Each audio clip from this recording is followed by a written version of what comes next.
Moi, je ne vais pas vous parler de robots, mais plutôt de, de chirurgie du genou avec un nouveau système de réalité augmentée. Euh, donc, brièvement, la prothèse de genou, l'indication, c'est en cas d'arthrose sévère du genou, donc une usure du cartilage. Ça touche quand même 100 000 patients par an en France. L'âge moyen, vous voyez, de 71 ans, majoritairement des femmes. Le surpoids est une cause fréquente d'arthrose, le genou étant une articulation importante. La prothèse de genou, grosso modo, elle a une longévité de 20 ans. Passé 20 ans, il faut changer les prothèses. Les causes de décèlement, d'usure, de changement de prothèse, c'est soit la prothèse, elle se décèle, donc soit la prothèse ne tient plus à l'os, soit on a une usure d'une des pièces, et soit la prothèse est mal posée. Et une prothèse mal posée peut engendrer des complications et donc une usure prématurée de cette prothèse, nécessité de la changer. D'où l'intérêt de bien positionner les prothèses de genou pour la longévité de la prothèse, mais aussi pour le confort du patient. Prothèse de genou, ça se présente, là, c'est juste un modèle plastique, et puis après, il faut montrer la vraie prothèse. Pour mettre en place une prothèse de genou, on ne coupe pas ici et on ne coupe pas ici. On vient remodeler l'articulation du genou. Donc, il y a plusieurs coupes osseuses à réaliser. Une au fémur, il y en a même plusieurs. Il y a, on appelle la coupe distale, donc une coupe qui va se faire à la partie basse du fémur. Ensuite, il y a une coupe avec dans le plan antérieur, postérieur et les chanfreins. Il y a plusieurs plans de coupe. Au niveau du tibia, il y a une seule coupe à la partie haute de l'articulation. Et puis, il y a également une coupe osseuse qui va se faire au niveau de la rotule. Donc, c'est dans les 3 dimensions de l'espace qu'il faut visualiser tout ça. Voilà comment ça se présente. On vient couper l'os dans cette partie-là. On vient ensuite couper l'os dans cette partie-là, en dessous, et ce qu'on appelle les chanfreins. Ça, c'est pour la partie fémorale. Et au niveau du tibia, on vient couper l'os à la partie haute. Et on vient appliquer ensuite la prothèse au fémur, au tibia. Voilà une vraie prothèse de genou. Alors, il y a plusieurs parties dans une prothèse. Il y a une partie métallique, vous la voyez, c'est principalement du chrome et du cobalt. Une partie au fémur, une partie au tibia. Et entre les deux, on a ce qu'on appelle le polyéthylène. C'est une pièce qui vient, entre guillemets, remplacer le cartilage pour avoir une surface de frottement lisse et harmonieuse et supprimer les douleurs. C'est une pièce qui peut s'user, puisque c'est du plastique. Alors, elle est fabriquée pour un cycle de flexion-extension extrêmement élevé, surtout que les matériaux ont évolué. Et donc, l'usure de cette pièce, elle est possible, mais elle est rare. Ce qui peut arriver, c'est la prothèse qui est fixée à l'os, et cette fixation osseuse qui devient défaillante avec le temps, et une malposition peut exposer cela. Alors, pour mettre en place une prothèse de genou, avant les techniques modernes, c'est une technique classique. On a ce qu'on appelle une visée intramédulaire. On a besoin d'être guidé par la forme de l'os. Et au fémur, on est obligé de mettre dans l'instrumentation classique, de mettre une tige en métal dans l'intérieur du fémur, ce qu'on appelle dans l'os centromédulaire, à l'intérieur du fémur. Ça va guider les instruments. Donc, c'est un geste assez invasif puisqu'on vient ouvrir la cavité osseuse. Ça fait saigner, ça peut être source de douleur. Mais si on n'utilise pas une instrumentation moderne, parce que c'est quelque chose qui est utilisé aujourd'hui par de nombreux praticiens et qui marche très bien, on est obligé, cette étape est obligatoire. On a pour le tibia une autre technique qu'on appelle une visée extramédulaire, c'est-à-dire qu'on ne vient pas ouvrir la cavité osseuse, mais on vient s'appliquer à la partie externe de la jambe. Donc, il faut imaginer qu'on n'a pas l'os comme ça, on a la jambe, mais elle vient, cette tige en métal vient se mettre devant, elle vient s'appliquer autour de la cheville, et ça vient guider le chirurgien dans le positionnement de la pièce en métal qu'on appelle l'ancillaire. C'est ce qui va permettre de guider le positionnement de la lame de scie. Mais il faut imaginer que, on imagine facilement que le positionnement de cette pièce peut être source d'imprécision. Voilà, on le met comme ça, on le met comme ça, on le met comme ça. Il y a plusieurs orientations possibles et ça peut être source d'erreur. Donc, c'est pour ça que petit à petit, il y a des techniques qui se sont développées, notamment ce qu'on appelle la navigation, l'utilisation donc d'une aide informatique pour la mise en place de la prothèse de genou. Donc, est nécessaire le positionnement de capteurs. C'est des petits outils qui viennent se fixer au fémur et au tibia, qui sont reconnus par une caméra qui sont dans la salle d'intervention et qui va permettre d'obtenir une modélisation du genou au bloc opératoire et guider le chirurgien dans la mise en place de la prothèse de genou. Ça aide parce que ça permet au chirurgien de visualiser ce qu'il est en train de faire durant le bloc opératoire, durant l'intervention. Pardon, je reviens en arrière. L'inconvénient, c'est que vous voyez, cette navigation nécessite la pose de capteurs. Donc ces petites boules là, ça nécessite la mise en place de fiches dans l'os à distance du site opératoire. Donc ça fait des cicatrices en plus, ça fait des douleurs supplémentaires. Il y a même eu des fractures à ce niveau-là qui ont été décrites.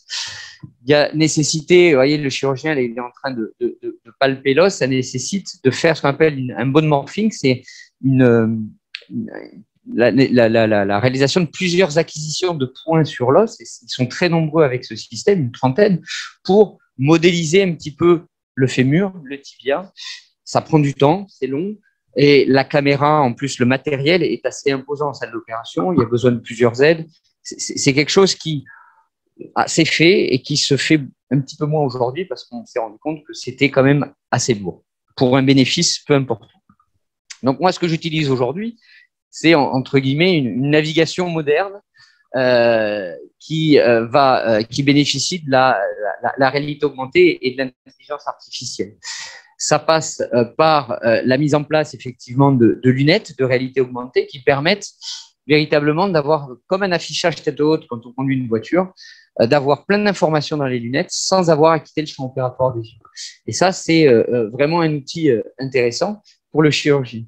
Le système va permettre de naviguer effectivement, alors quand on dit naviguer les coupes osseuses, c'est-à-dire qu'on va avoir une visualisation en direct durant l'acte opératoire, on va avoir une visualisation, une simulation de l'orientation de la lame de scie, de ce qu'on va faire, la manière dont on va couper l'os. Avant de le faire, on va pouvoir vérifier ce qu'on fait, si on est comme ça, exactement comme on doit être. Et il y a un troisième aspect avec cette technique, c'est qu'on va pouvoir aussi simuler l'équilibrage ligamentaire. Une prothèse de genou, pour qu'elle fonctionne, il faut que les ligaments collatéraux fonctionnent. Vous connaissez les ligaments croisés qu'on se casse souvent au ski ou au foot, au rugby.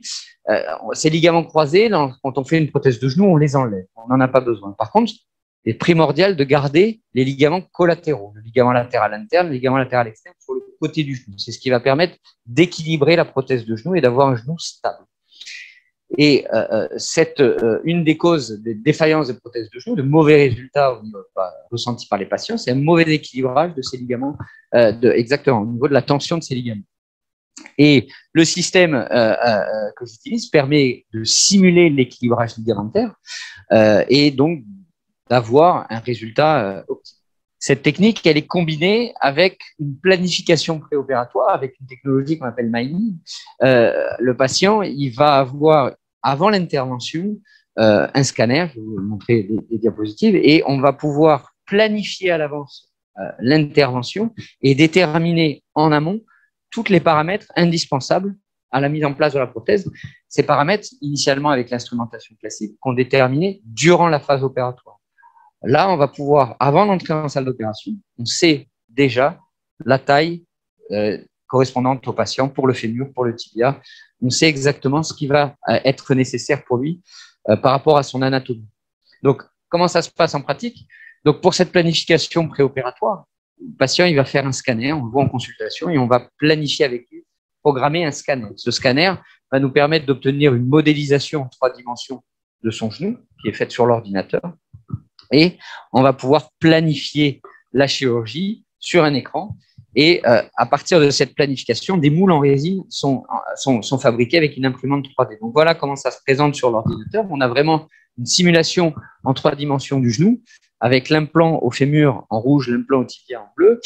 les épaisseurs de coupe et on a à droite la taille du fémur, la taille du tibia et tous les paramètres, l'épaisseur de coupe qu'on va réaliser. Par exemple, là, on a 8 mm au fémur en distal, 8 mm en postérieur. On peut changer tous ces paramètres et on sait qu'une prothèse de genou, chez ce patient, ça sera 8, mais ça sera peut-être 7.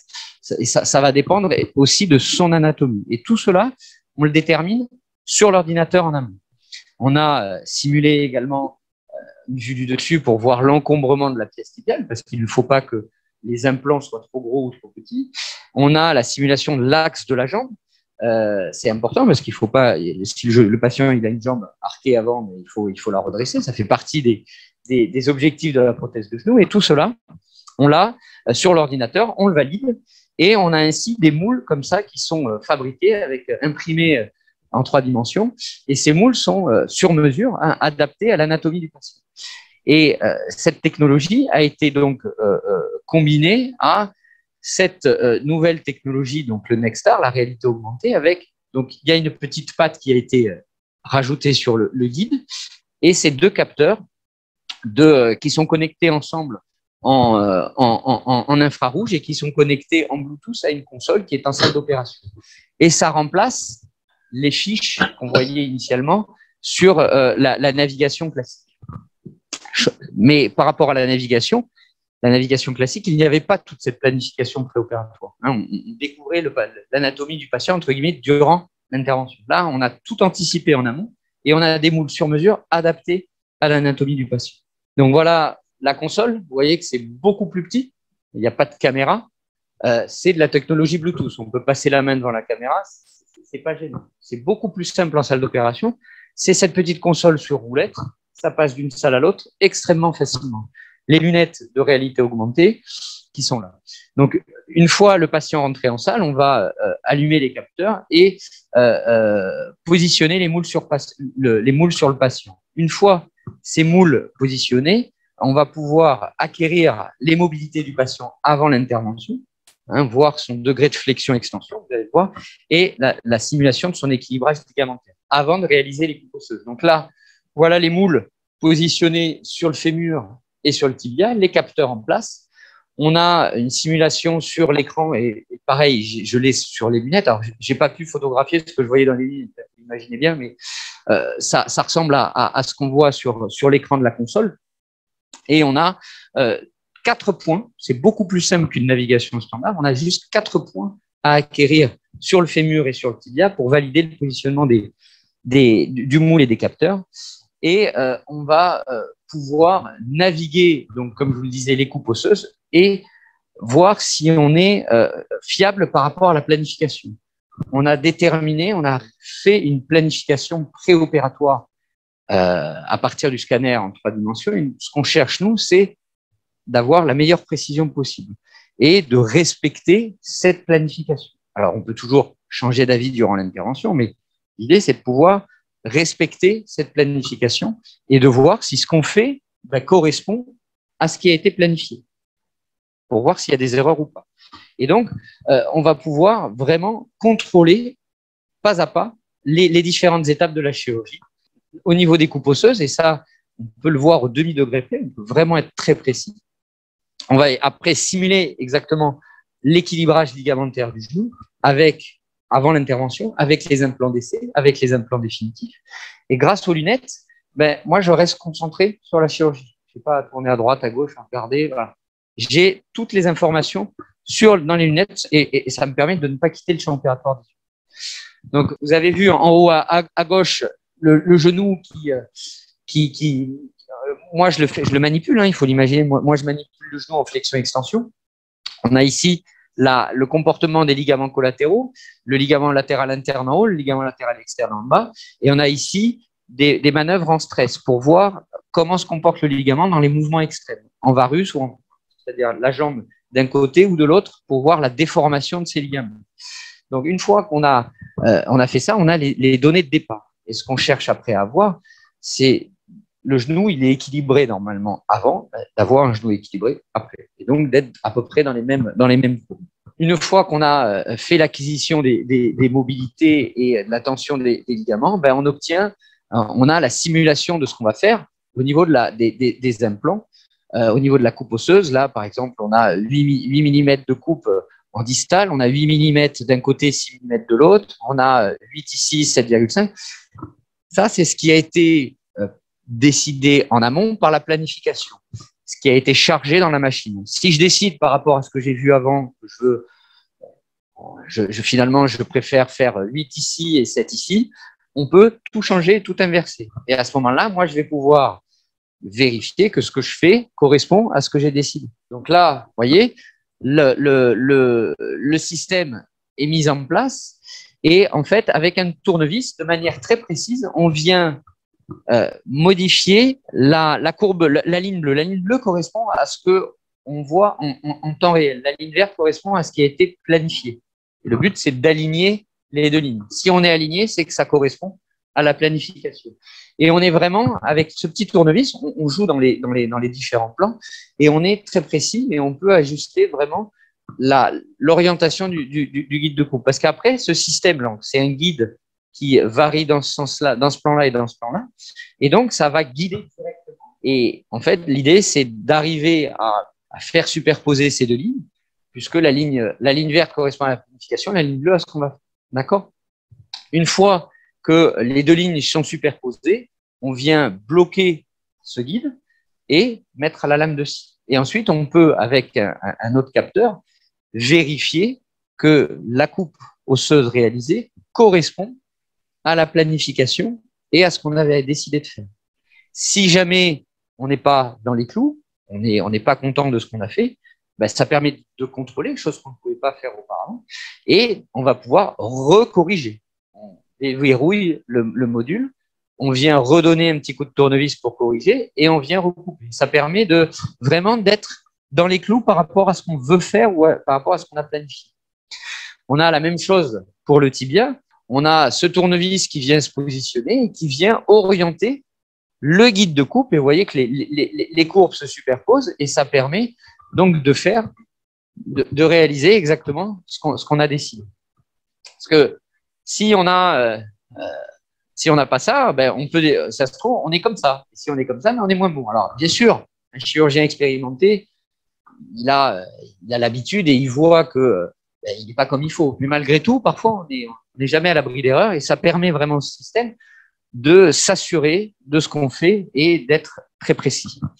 Une fois les implants mis en place, on reteste, vous voyez, la mobilité du genou et on a ici les ligaments les ligaments qui sont mis en stress. On a la superposition en gris de ce qui a été fait avant en préopératoire et ce qui est en vert après la mise en place des implants. Comme je vous ai dit, l'idée, c'est d'être dans cette zone pour garder l'équilibrage ligamentaire. Donc, on vérifie, une fois les implants posés, la flexion-extension du genou. Bon, là, c'est pareil. Là, c'est juste la balance ligamentaire. Là, les ligaments ne sont pas mis en tension. On fait juste un mouvement de flexion-extension.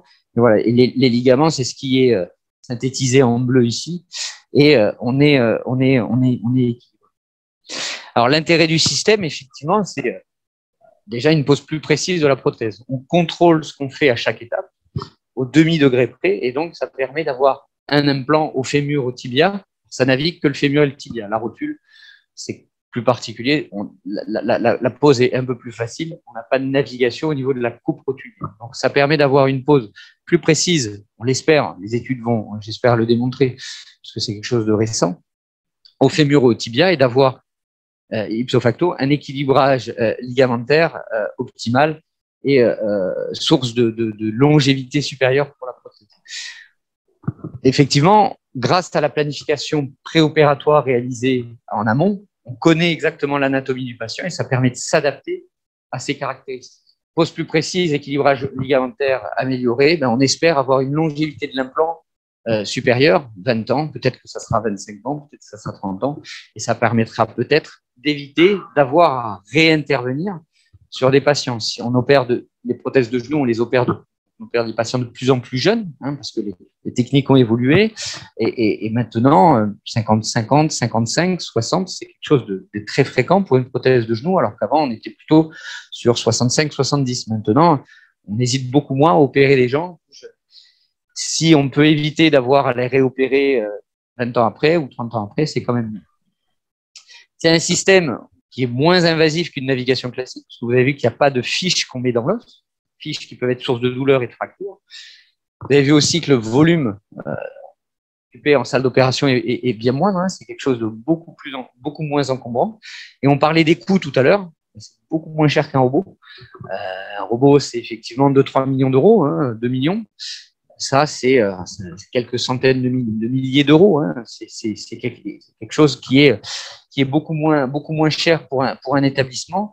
Et les consommables, il y en a très peu. C'est juste les 2 petits capteurs. Hein, les 2 petits capteurs qui sont à usage unique. Ça vaut pas grand-chose. Donc, c'est quelque chose, effectivement, d'assez récent. Hein. La première pause en France a été réalisée à la Clinique de l'Union, donc fin juin. C'est quelque chose qui ne se fait pas encore en systématique parce que tout simplement on est limité par le nombre d'ancillaires. C'est une technique qui est encore en phase d'évaluation.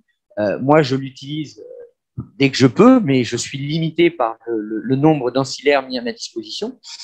Aujourd'hui, j'en suis à peu près à une trentaine de patients. C'est quelque chose qui fonctionne, quelque chose qui me plaît parce que effectivement, ça me permet de vérifier ce que je fais et c'est quand même intéressant pour le patient derrière. Effectivement, maintenant, il va falloir, avec un peu plus de recul, voir s'il y a un bénéfice médical pour le patient à long terme. Ça, on le saura un peu plus tardivement. Ça permet d'éviter des erreurs assez flagrantes, mais ça, c'est un patient que j'ai vu récemment en consultation. On voit, alors bien sûr, c'était un dossier difficile. On voit qu'il y avait une séquelle de fracture, mais on voit que la prothèse, elle n'est pas du tout dans l'axe. Vous voyez la jambe ici, le pangonogramme, enfin pas un pangonogramme, c'est la grande radio des membres. Tout à l'heure, je parlais de la restauration de l'axe. Hein. Une jambe, il faut qu'elle soit droite avec une prothèse de genou. Et là, on a une déformation qui persiste avec 17 degrés de déformation. C'est très bien que cette prothèse, elle a été posée il y a 1 an. On va devoir la changer. Et cette prothèse, elle aurait été, on aurait vu, avec un système peut-être effectivement moderne, on aurait pu voir que l'axe n'était pas bon et que cette prothèse-là, elle aurait dû avoir cet axe-là. Et on aurait évité une déformation résiduelle très importante, source forcément d'inconfort, de douleur et nécessitant une chirurgie de repos. Alors, pour information, ce dispositif de réalité augmentée est déjà disponible pour la prothèse d'épaule et pour la chirurgie du rachis. Pour la prothèse d'épaule, ça permet de guider l'implant, le positionnement de l'implant au niveau de la glène, hein, au niveau de la partie de l'omoplate, pas au niveau de la partie de l'humérus, mais au niveau de la partie de l'omoplate, qui est l'implant assez difficile à positionner. Et ce système, on le voit ici, hein, voilà, ça c'est la partie creuse de l'omoplate dans laquelle vient se positionner la tête de l'humérus. Et ce système permet de naviguer la pose de cet implant. Et on a également il est également disponible pour la chirurgie rachidienne ou la navigation des vis lors des arthrodèses rachidiennes. Il y a des vis qui sont mises en place dans la colonne vertébrale et bien sûr il y a les nerfs, il y a la moelle épinière à éviter et ça permet de guider le positionnement des vis. C'est en développement pour la prothèse de hanche. Donc, la prothèse de hanche, c'est la prothèse la plus posée en France et c'est quelque chose qui va se développer très rapidement et très probablement que dans 1 an ou 2, il y aura à disposition ce système pour la prothèse de hanche. Peut-être que le docteur Fouilleron, qui nous a rejoint ici, qui est un de mes confrères à la Clinique de l'Union, l'utilisera quand ça sera disponible. Voilà, je vous remercie.